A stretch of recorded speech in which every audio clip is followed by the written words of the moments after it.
नमस्कार, म गोर्नेश्वर नगरपालिकाको नगर प्रमुख दीपक कुमार रिसाल।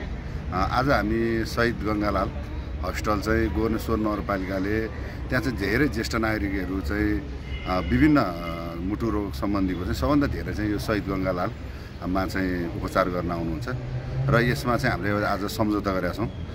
विपन्नकोबाट जस्तो 75 भन्दा माथिकोले 2 लाख पाउनुहुन्छ र नगरपालिकाले 2.5 लाख हुन्छ र हाम्रो बिमा पनि छ। बिमा पाउनु हो भने बिमा चाहिँ यहाँबाट अलिकति अप्ठ्यारो आएर छ, यहाँ चाहिँ पेमेन्ट भएन भनेर।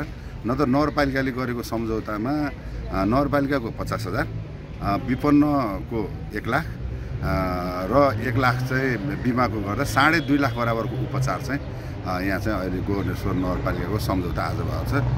यसले चाहिँ हाम्रो गोर्नेश्वर नगरपालिकाको बिरामीलाई चाहिँ राहत हुन्छ भन्ने चाहिँ मैले विश्वास गरेको छु।